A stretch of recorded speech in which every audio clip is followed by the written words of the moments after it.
According to General Hospital spoilers, Cameron Matheson recently revealed why he worried Drew might actually die, and what was next for this villain. In a new interview with SOD, Matheson discussed his character's fall into baddie territory, as well as what's next. When Drew's behavior began to deteriorate and his enemies list grew, many fans suspected a whodunit was in the works. Many people believed Drew would be murdered off, and it turns out that Cameron Matheson did as well. Absolutely. When asked if he considered the likelihood that Drew may meet a tragic end, Matheson stated, 1000%.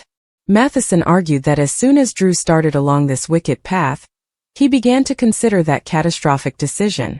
Matheson, who understands how soap operas work, suspected that his character would be sacrificed for the sake of a storyline. Of course, the GH writers kept Drew alive instead, so they now have a whodunit involving a living victim rather than a deceased one. Cameron Matheson was obviously happy because he enjoys being a part of the cast. Matheson believes his character is a fantastic villain who can bring more drama, so he's definitely hoping viewers will join him on the trip, even if they're not delighted with Drew waking up. Drew's awakening at the hospital demonstrated that he is still as manipulative as ever, as he promptly directed the police to Michael Corinthos' whereabouts. Drew's main objective in the future will be to use this scenario to pursue Michael. He's going to use this to target Michael regardless of whether Michael is the shooter. According to Matheson, I think he partially believes Michael shot him, but even if he doesn't, it's flat out an opportunity to bring Michael down so Willow gets her kids back. Matheson suggested Drew's back in the game and ready to be a master manipulator again, so it sounds like this shooting ordeal has emboldened him to behave even worse. According to General Hospital teasers, Drew will throw some intriguing curveballs in the coming weeks, so stay tuned for updates on any bad news that may arise. CDL is the place to go for great General Hospital spoilers, news and updates, so make us your favorite GH destination. General Hospital spoilers and updates raise a key question. How could Caesar Faison have survived with his brain in a jar? Kevin Collins had it taken for study and pickled in formaldehyde on his desk. May Professor Henry Dalton have cloned a piece? Valentine Cassadine implied Faison may be alive and the big boss of 5 Poppies in the GH episode that aired Monday, September 8th. Valentine Cassadine spoke from Steinmauer via video call with WSB Field Office Director Jack Brennan. Valentine informed Brennan that he had known Colette Moreau in the past, and that she was a double agent working for Faison. The debate shifted to who the big boss is, who runs the lab the 5 Poppies resort is a cover for, and Valentine hinted that it was Faison. When Brennan complained that Faison's brain was in a jar, Valentine replied, "If you say so. But Faison's brain is in a jar or was when we last saw it. Faison's brain was in a jar, or at least it was the last time we saw it, and Kevin had sliced a few slices to study under a microscope. He wanted to see what made the maniac tick, even though valuable research toward a treatment for Huntington's disease would have been a more admirable alternative. And yet, all these years later, Britt Westbourne is in remission, reportedly due to the shots she is taking, which were most likely manufactured in the lab at 5 Poppies. It appears plausible that someone else took a piece or two of Faison's pickled brain, not just to produce this serum, but also to replicate Britt's father. And Professor Henry Dalton, who also appeared in Colette's discussions, is suspected of cloning and possibly experimenting on animals. Could Caesar Faison be the big boss in charge of the show? Could Caesar Faison or his clone be the major boss running the show, as Britt threatens Pascal, or has Caesar lived a different life? According to General Hospital spoilers, Britt's brother Nathan West is alive in some way. Could the person who viewers would see as Nathan actually be Caesar in his son's body, possibly via memory transfer? Viewers witnessed Nathan and Caesar in corpse bags, and Nathan was buried with full police honors after being killed by his father while defending Maxie Jones. Jason Morgan killed Caesar while defending Carly Spencer. Nonetheless, both appear to be alive, possibly cloned by Dalton. Cameron Matheson sat in his dressing room long after the cameras had stopped shooting, the weight of Drew Kane's latest tale still crushing down on his shoulders. The mayhem at General Hospital wasn't just another staged twist for him. It felt personal. The stakes were bigger, the emotions were rawer, and Drew's future was a source of anxiety. When the authors revealed the perilous path Drew's tale was about to take, Cameron said privately that he honestly believed it might be the end of his character. And not just in a little sense. This wasn't one of those brief soap exits in which someone travels to Europe only to return 6 months later with a secret.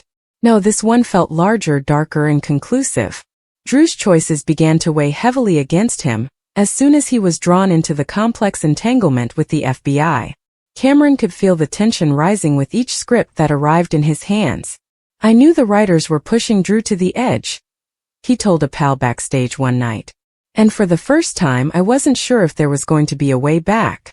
The perilous bargain, the betrayal by someone close to him, and the looming showdown in Port Charles formed a picture of doom that even the most ardent followers couldn't ignore. Behind the scenes, Cameron began to hear rumors that Drew's fate was not etched in stone, but the creative team was leaning toward an explosive twist, one that could send shockwaves throughout the program. Rumors circulated that Drew could be killed off in a dramatic death that would permanently sever his connections with Sam, Willow, and Michael. Cameron couldn't ignore the sensation that this was where everything was going. He performed each moment with greater urgency and intensity, as if subconsciously preparing himself and the audience for a terrible parting. What worried Cameron the most was not just the threat of Drew's death, but how quickly it might all happen. Drew was in control one week, arranging plans and making big moves. The next, he was backed into a corner, out of alternatives, and faced with a decision that could cost him everything. The boundary between survival and tragedy blurred, and Cameron immersed himself in every moment. There were late-night chats between him and the writers, with subtle inquiries disguised as casual banter. "Are we sure this is the proper move? How far will we take Drew down this road?" He didn't want to go overboard, but Drew had become such an important part of his identity that the prospect of letting him go without a meaningful resolution felt terrible. Drew wasn't simply another character to Cameron. He was complex, damaged, and fighting things he hadn't even begun to understand. That depth required resolution, and Cameron was determined to provide it, no matter where the tale led. Cameron observed a difference in energy on site while filming the most recent episodes. The other cast members muttered about the growing tension in Drew's storyline. Kelly Monaco, who plays Sam, claimed she was emotionally weary from filming some of their latest scenes together. "There was this intensity between us," Cameron remembered. "It wasn't acting anymore. It was raw, and I think the audience will feel that." When the script for the critical confrontation arrived, Cameron said he read it 3 times in a row, his heart beating with each pass. Drew was about to make a decision that would define his legacy. Sacrifice himself to defend those he cares about, or take a risk that could save him but damage everyone else. It was the type of moral crossroads that soap operas excel at, but this time Cameron felt the implications in his bones. The set was silent on the day of the scene's filming, with everyone aware of the gravity of the situation.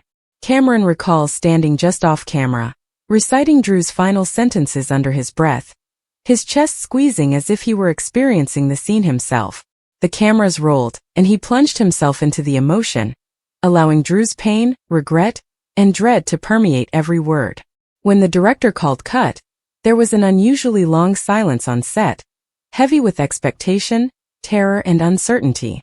Cameron later said that he left the studio that day, unsure whether he had just shot Drew's final stand. "I couldn't shake the feeling," he explained. There was a finality to it, like closing a chapter one wasn't ready to say goodbye to. But when the producers finally called him aside, the news wasn't what he expected. Drew's fate was not yet sealed. The door to his survival remained cracked open, but what was beyond it would be neither simple nor safe. Moving forward, Drew will face a storm that will put him to the test like never before. His actions have shattered trust, and those closest to him are finding it difficult to forgive. Michael is unsure where his loyalties lay anymore. Willow's tolerance is becoming thin, and even Sam wonders if the guy Drew has become is still someone she can rely on. Drew's previous relationships are shifting, and Cameron knows viewers will feel the ripple effect. Drew will encounter enemies from all sides in the following episodes, but what Cameron finds most interesting about what comes next is that Drew's main battle isn't with the outside world, but with himself. "He's questioning everything," Cameron quipped. "Every decision, sacrifice, and compromise. It's tearing him apart." Drew's fragility, mixed with his unwavering resolve to defend those he cares about, is a volatile combination that has the potential to either redeem or destroy him totally. The writers are laying the groundwork for a major turning moment in Drew's life, one in which his future could be determined by a single decision, an act of trust or treachery. Cameron adds that there will be moments that surprise even him, shocks that will keep the cast buzzing long after the read-throughs. Drew confronts the people he's wounded, struggles with guilt, and finds himself at odds with folks he once thought were allies in some of the most dramatic scenes. Despite this, Cameron thinks that there is optimism buried beneath the tumult. He sees Drew's story as a struggle for redemption, no matter how difficult the trip becomes. "I don't think his story is about failure," Cameron mused. "It's about resilience, about clawing your way back when the world thinks you're finished." Drew's next step is more than just survival. It's about change. Cameron hints at huge alliances forming, unexpected reunions, and a confrontation that will forever alter the landscape of Port Charles. But he also urges fans to brace themselves. Grief is unavoidable, and not everyone Drew loves will survive undamaged. Off-screen, Cameron is up for the task, pushing himself to add layers of empathy to Drew's unraveling journey. He spends hours researching scripts, discussing reasons with directors, and seeking subtle ways to convey Drew's inner tension, even in the quietest situations. He wants spectators to see not only the action, but also Drew's grief, terror, and brief flickers of optimism that keep him going despite the odds. Cameron is not taking anything for granted as he looks forward to the future. He understands that soap stories can change overnight, and that a single writer's decision can alter the entire course of a character's life. But, rather than fearing the unknown, he is leaning into it, confident that wherever Drew's path leads, whether triumph, grief, or a combination of the two, the story will touch powerfully with people. And for the audience, the ride is just getting started. The upcoming episodes promise high-stakes drama, passionate confrontations, and secrets that could expose the Corinthos family. Drew's life is not certain, but his quest for redemption will shape the following months in Port Charles. Cameron Matheson is ready to take viewers on that journey, wherever it may lead. And if the passion in his portrayal is any indicator, Drew Cain's most memorable chapter is yet to come. The question of how Faison lived is a mind-bending enigma, wrapped in a mystery, steeped in the strange and impossible. The idea that Dalton, a guy wrapped in equal parts genius and madness, may have cloned a bit of Faison's pickled brain to achieve this survival sounds like something out of a science fiction story, but it begs to be explored. To comprehend this, we must first analyze who Faison was, what events led to his alleged death, and how Dalton's unusual experiments may have contributed to defying the natural order of life and death. The story begins in a world where science's bounds are pushed to their extremes, the line between what is possible and unfathomable blurs, and a single preserved fragment of a human brain may hold the secret to resurrection. Faison was not an ordinary man. He was known in his little fog-laden coastal village as a loner with a love for collecting oddities, and he appeared to exist on the outskirts of reality.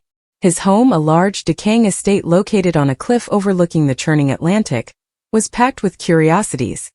Jars of unknown creatures, dusty alchemical tomes, and mechanical contraptions that whirred and clicked for no clear reason. Faison was a man of contradictions. A scholar who despised academia, a scientist who dabbled in the occult, and a reclusive figure who claimed to know mysteries about the universe that others could only dream of. His neighbors muttered about him with stories ranging from the mundane, he was merely eccentric, to the fantastical, he had formed a covenant with forces unknown. But one thing was certain, Faison was not the type of man to simply disappear, leaving a trail of questions in his wake. The night of his claimed death was one that the residents would never forget. A storm had come in from the sea, its winds roaring like a chorus of agitated souls. Lightning flashed across the sky in jagged bursts, and rain fell in sheets so heavy that it appeared the ocean was rising to claim the land. Faison's mansion was blazing with light, with each window glowing as if the house were alive with an awful spirit. Witnesses later claimed to see weird silhouettes moving within, figures that did not exactly fit the shape of a man. Then, shortly after midnight, a loud explosion shook the cliffside. The home was reduced to rubble, with its contents scattered across the jagged rocks beneath.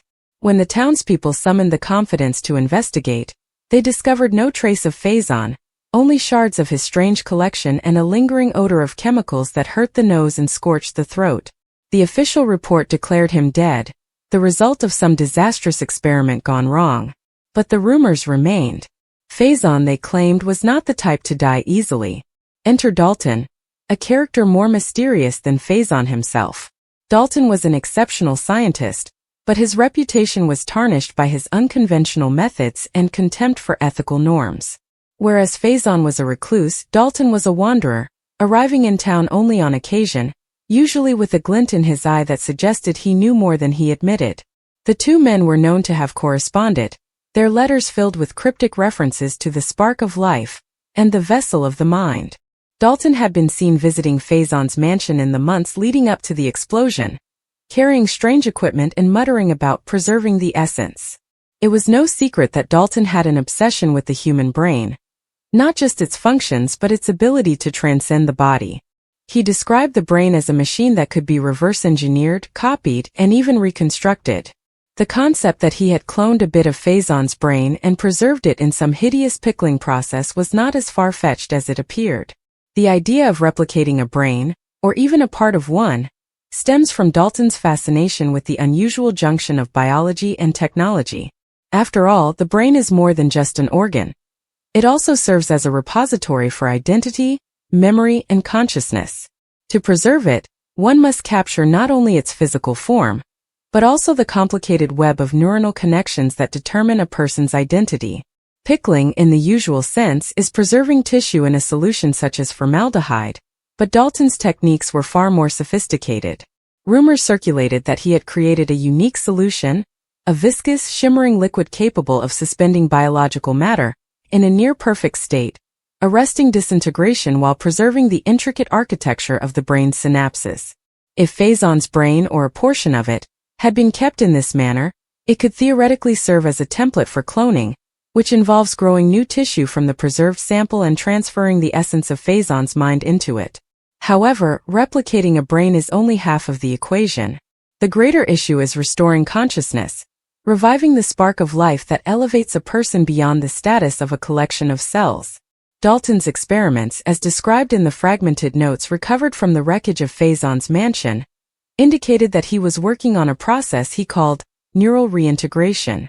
This involved mapping the neural pathways of a preserved brain and stimulating them in a new host, whether that host was a cloned brain or something else entirely. The notes were perplexingly ambiguous, with illustrations of machinery that resembled something out of a fever dream, coils of wire, light tubes, and chambers filled with the same creepy liquid. One sketch showed a human figure dangling in a tank, its head attached to a web of electrodes, with the statement, "The vessel awaits." It was unclear whether the vessel was a cloned brain, a synthetic construct, or something more sinister. The townspeople, of course, had their own ideas.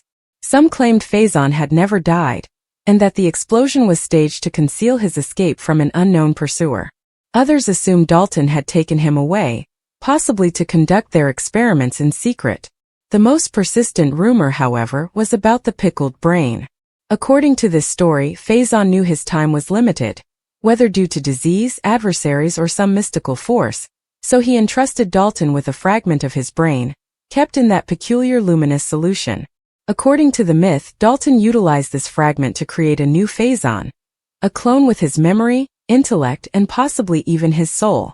The concept was both terrifying and interesting, demonstrating the lengths a guy like Dalton would go to fight death itself. Evidence for this theory was scant yet intriguing. A fisherman claimed to have seen a figure resembling Faison strolling the cliffs months after the explosion, his movements stiff and unnatural, as if he was still getting used to his new body. A local doctor reported treating a man with no history, no records, and a strange scar on his head who spoke in riddles similar to Faison's cryptic ramblings.